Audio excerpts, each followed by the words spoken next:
What is your personal definition of true success? Oh.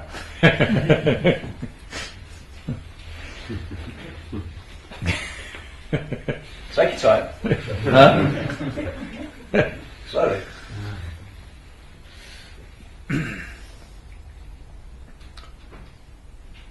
When success or failure makes no difference for you, you are a true success. I don't understand. When the result of an event has no impact on you, both ways you blissed out, you are a success. When the fruit of the action does not determine how you are, it's just that you do things because of the exuberance of what you do, then you are a success. The result may depend on variety of things. Results are not always yours. Results, for any result to happen, whether it's in a game or in life situations, there are various factors involved. Not all of it is in our control. But what is in our control is either we did our best or we did not do our best. That's in our control. As long as we're doing that, and whatever the result may be, if you are still blissed out, that means you are a success because life cannot defeat you anymore. So, can losing be successful? When there is no such thing as losing in your life, you're successful, that's what I'm saying.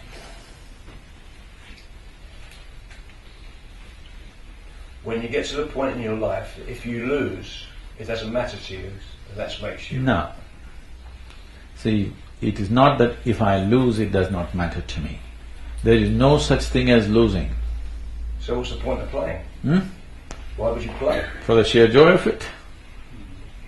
Don't you… Well, when you were playing a game, even if there's no game, did you not just enjoy kicking the ball? Ask this little boy, he would like to kick the ball for all his life. It doesn't matter whether he plays a game or not. Just for the joy of it. Huh? I wasn't talking about me. I was talking about in general terms. Willie is my teammate, we play together. He would tell you that I only play for the love of the game. I love to play football. But I tell you what, I didn't want to lose. Bad loser.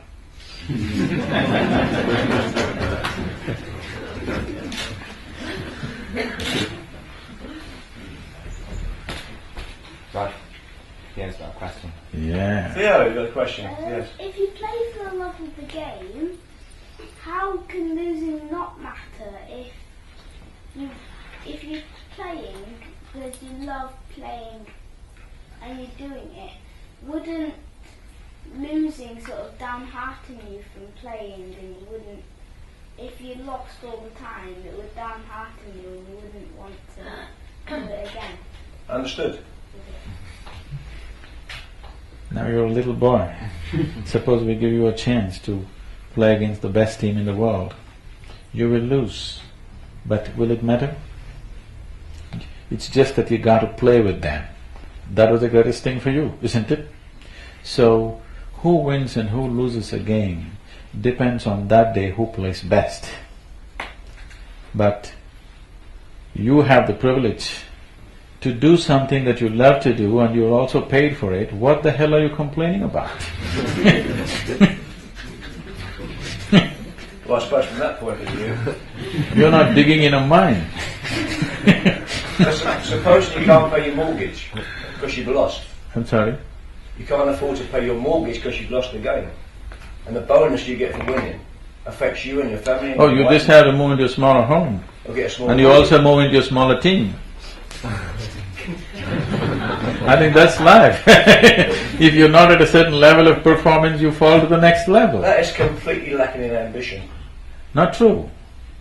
See, a human being does not become who he is because of his desire. He becomes who he is because of his competence. So instead of enhancing your competence, you're just enhancing your desire, which will be just a horrible burden to carry all the time. You just focus on enhancing the competence of who this is, rather than enhancing your desire, I'm going to become a world champion. Everybody wants to become one. They're not going to become one, isn't it? Everybody wants to be successful. They will not be a success unless you do the right things. Success will not happen to you. Can I tell you a joke?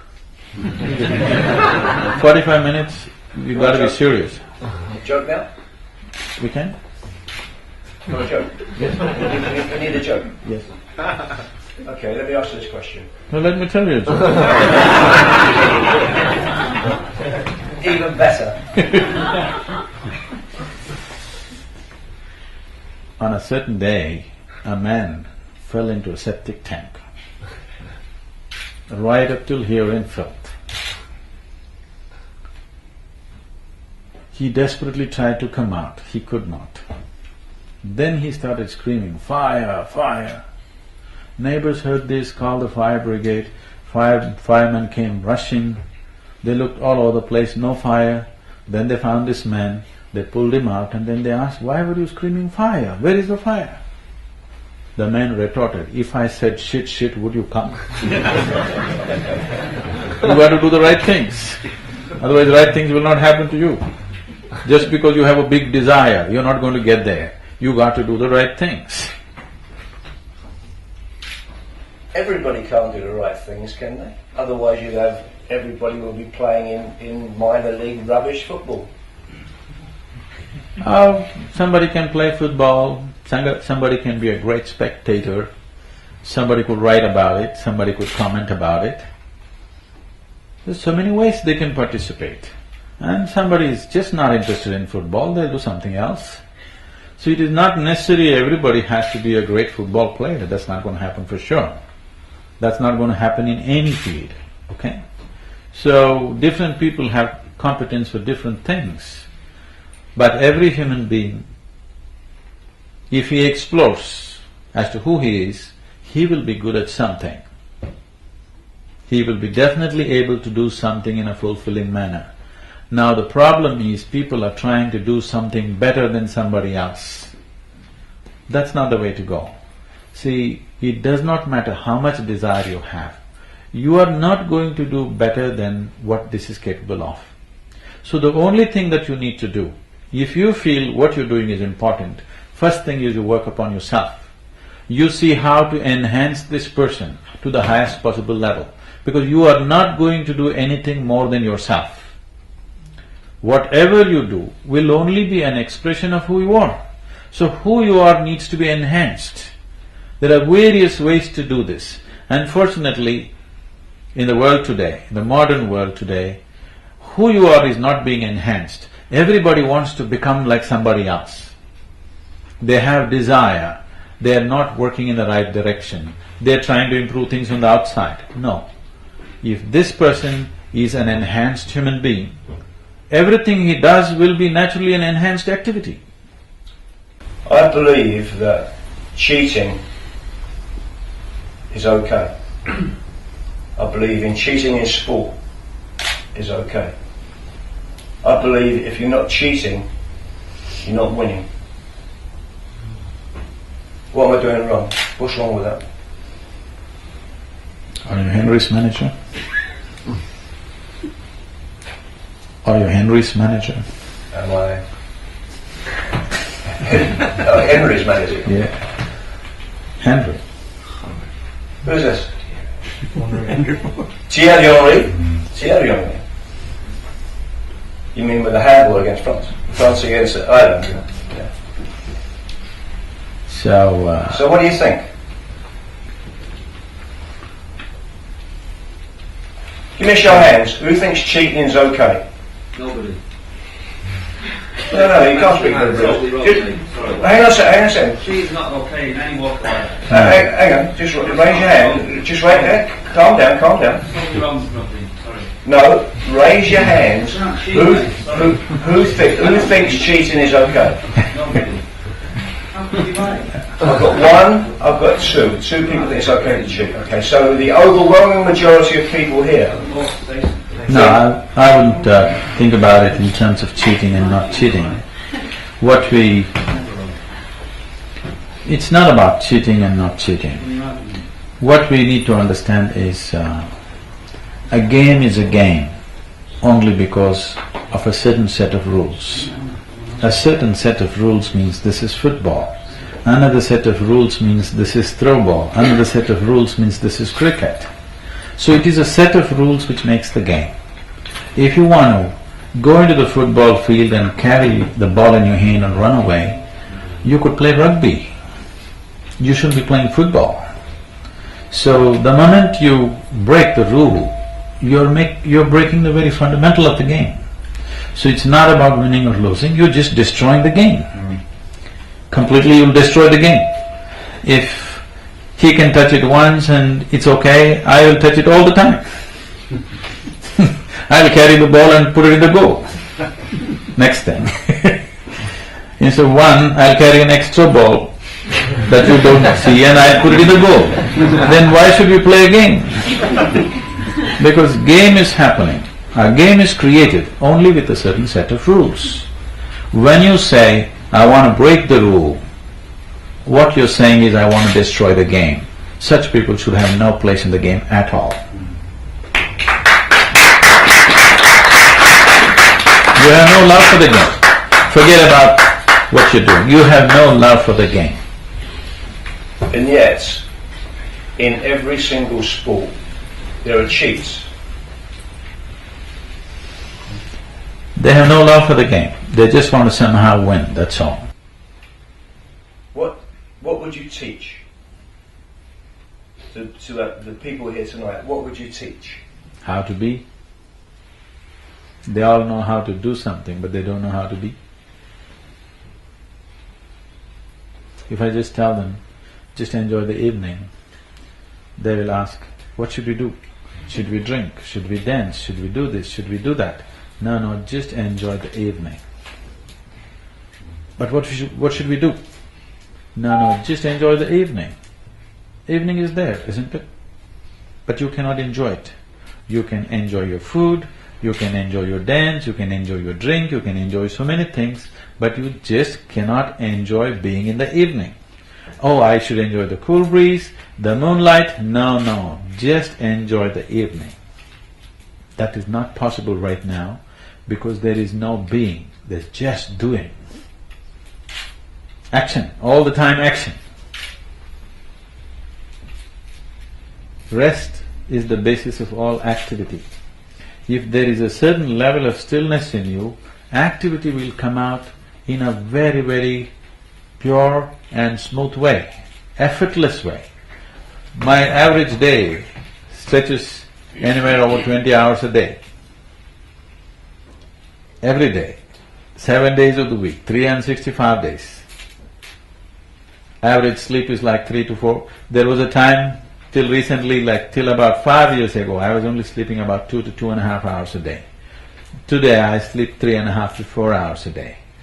But I'm traveling and so many things. I'm not just teaching all the time. I'm running a dozen businesses, social projects, 2 million volunteers to manage. Could you say a little on how we can help young people understand what you're talking about?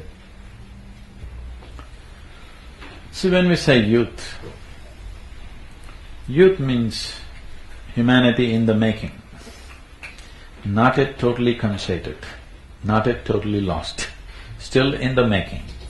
So it's a great possibility. The kind of situations we have created in societies today, particularly in the Western societies, and rapidly it is beginning to happen to the Eastern societies, there is too much talk about freedom. Freedom is not a concept. Freedom will happen to you only when your compulsiveness is gone. Today, all the things that people do compulsively, that is being labeled as freedom. I'll eat what I want, I drink what I want, I do what I want, is not happening out of choice, it is happening out of certain compulsiveness.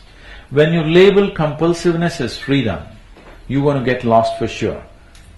Right now, I think that's happened to Western societies big time, and it is beginning to happen to Eastern societies very rapidly too. This is something that we need to change in our societies, that we need to understand What a human being needs, what a child needs, what a youth needs is responsibility. That he sees that he is the maker of his life, that he has to create and craft his life the way he wants it. But right now there is too much freedom talk. Because of freedom talk, people think doing something absurd, doing something freaky is their right. I'm not saying you must be a prude. I'm not saying you have to be a conformist. But if your rebellion doesn't have a purpose, you're rebelling just for the sake of rebelling because your hormones are going crazy or you're doing something else, this is not it. Because this essential idea that people think freedom is an idea. Freedom is not an idea. Freedom is a state that you arrive at when nothing is driving you. If you sit here, you can choose what to do. Nothing is driving you. Not your body, not your mind, not social situations. Nothing drives you. You can consciously act whichever way you want. Then you are free. You can only do this. That's not freedom. I can do whatever I wish. That's freedom, isn't it? So one thing that needs to happen to the youth, one thing that needs to happen to children, one thing that needs to happen to adults who bear children is they need to understand responsibility leads to freedom, but freedom leads to ruin. Freedom as a concept leads to ruin.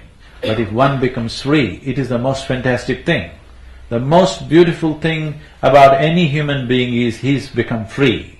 Freedom is the highest value. In the Eastern cultures, the highest goal in life is not God. In the Hindu way of life, for example, there is no God. There is no God. You can create your own God if you want, or you can discard them if you want. Mukti or freedom or liberation is the highest goal, always. So, freedom is the greatest thing that a human being can attain to. But when you talk about it as a concept, when you talk about it as an idea, it gets totally misunderstood and it will lead to always compulsive ways of behavior. So to transcend one's compulsions, if you see one thing about the youth is a time when you're so full of energy. In terms of energy, that's the best part of your life, you're on a high drive. But the problem with youth is your intelligence gets hijacked by your hormones and you kind of get sloshed all over the place. So one of the most important things that needs to happen to children like this is, if you just teach them some simple practices, that if they just learn to sit properly, you will see. When we first opened the school, we have a school called Isha Home School in the center. We started the school, and after 2 months I went to just see how the kids are. All 6-year-old children, they're sitting in the morning assembly, like this, like this, like this. I said, why are these kids like broken tops? Then I just told them, the first thing, they said, we're teaching them ABC, we're teaching them this, they're able to write sentences. I said, to hell with the sentences. First let us stabilize them. We brought in a simple practice, a 10-minute practice. Within a month's time, all the kids are sitting like this. You come and see now our children. If you make them sit like this, they'll sit like this for 3 hours, 4 hours, unmoving. Just stable. This is freedom, that there is no compulsiveness in your body, there is no compulsiveness in your mind, there is no compulsiveness in your emotion. Now you will act out of choice. You witnessed them? Have you seen the Samskruti kids? They just sit like unmoving. Man is ill only because he does not know how to be still. If you just learn to sit properly, the very fundamental of your life will change. How can that be? If I sit properly, how will my life change? It's like this. A human being is in many ways placed above various other creatures in his competence is essentially because he can perceive better than other creatures. Other creatures can perceive only what is necessary for their survival. A human being is able to perceive more than what is necessary for survival, which kind of distinguishes him from every other creature on the planet. Do you remember, maybe not you, you played with him? Yes, we played together. Do you remember in 70s when you had the television in your house, you're watching your favorite football match and there is one aluminum contraption up there on the house called antenna. Suddenly your television set goes boop, boop, boop. Then you climb up on the terrace and if you do like this, you won't get it. If you do like this, you won't get it. You got to get to the right place, then the world pours into your sitting room, isn't it? If you just learn to hold this body right, you can download the whole cosmos. Yes, this is what yoga means. To understand the cosmic geometry and to be in tune with that. If you just learn to sit right, everything that you ever want to know, you can know simply by sitting properly. Just learning to hold the body in right attitude, you will see your perception can be multiplied 1,000,000-fold, just like that. So, this is what needs to happen to the future generation. Why I'm saying this is, we are at a very significant time in terms of human history, because for the first time, for the very first time, as human beings, we are more comfortable and have more conveniences than any other generation could ever dream of. Yes? And as a generation of people, for the first time we have the necessary capability, we have the necessary resource and necessary technology to address every human problem upon this planet, whether it's of nourishment, health, education, you name it, whatever it is. We have the resource, we have the capability, we have the technology. Only thing that's missing is human intention has not come. The necessary inclusiveness has not come in human consciousness. This has to come. This is what needs to happen to the youth of the world today, that they have to be brought into a discipline, they have to be brought into a dimension. When I say discipline, not rigidity, I'm talking about discipline as a possibility, that if this possibility is opened, youth is a tremendous possibility. Otherwise, youth will live like the garbage of humanity. Which if you live in America like I do, you see that every day. I spent a few months in a year in the United States, and some of the best universities, I'm talking about the top-notch universities, at least 80% of the kids, at least on weekends, they are on drugs. So, what's wrong with that? Nothing wrong with that. It is just that your brains will shrink. So if you don't think there's anything wrong with having a bird brain, there's nothing wrong. But surely, if you want to go down that road, very briefly, one second. Well, no, just let me finish on that point. If you want to go down that road of drugs being a negative factor, I'm not talking about anything being positive or negative. Every human being, what he is seeking is, he wants his life's experience to be pleasant. Somebody thinks it'll happen if he has money. Somebody thinks it'll happen if they have love. Somebody thinks it'll happen if he has knowledge. Somebody thinks it'll happen if he pops some chemicals. But everybody is looking for pleasantness. Whether you're going to the bar or to the church or to the temple, you're still seeking the same thing, your well-being. Yes or no? Yes, yes. Every human being is seeking the same thing. Yes. So now the question is only this: if you're seeking well-being, did you achieve it or not? That determines whether you're successful or a failure, isn't it? Well, thank you very much, everybody. Before we go, would you leave us and everybody with one final thought?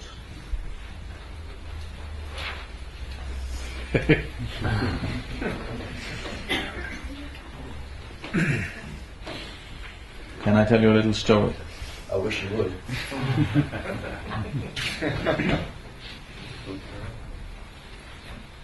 There was a man in South India who wanted to pursue spiritual path. In India, pursuing spiritual path means it's an age-old habit. First thing is they will go off into the forest.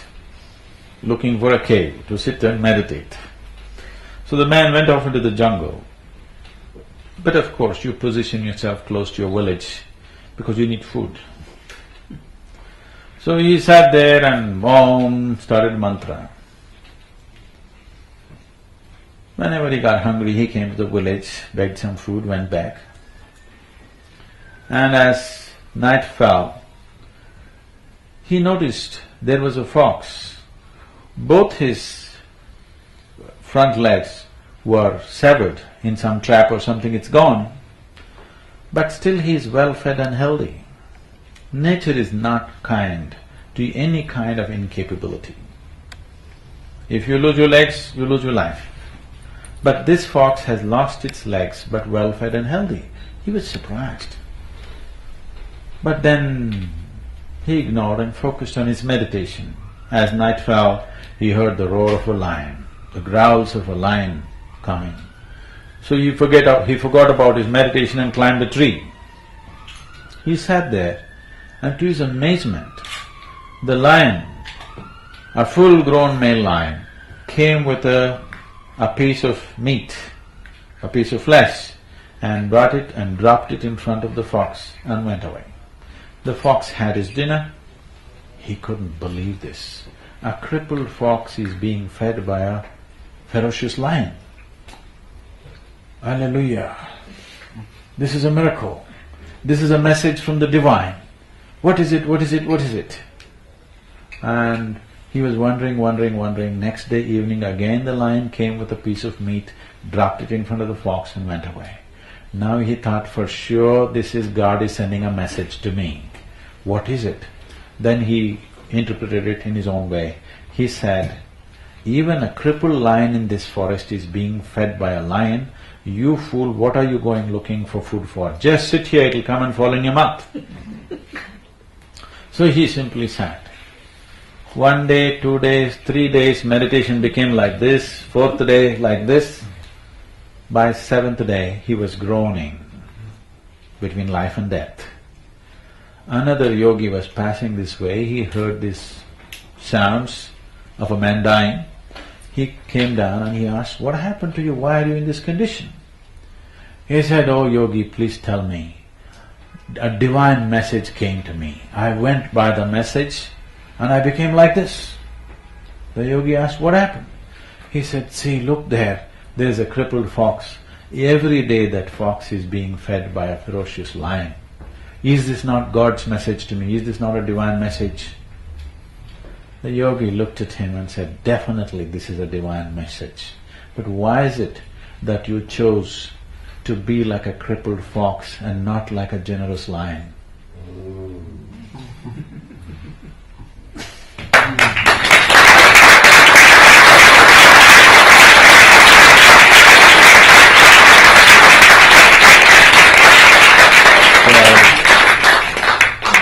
It is just about every situation in human life is just about what choice you make. Every choice takes us this way or that way. So every human being has this. It doesn't matter what point of life we are in. Even today, it does not matter whether you're at the peak of your life or you're in the dumps. If this moment, if you choose, the existence gives you the freedom, you can sit here joyfully. Nobody can stop it. You're going to die tomorrow morning. You can sit here joyfully. Nobody can stop it. This freedom existence is offered to all of us. This is the greatest compassion. Either you make use of it by making right choices, or you choose to be frustrated or miserable or depressed. People think it's a right to be depressed. Nobody has any right to be depressed because you're infecting the world with misery. But you have a right to be joyful. Nobody to stop you.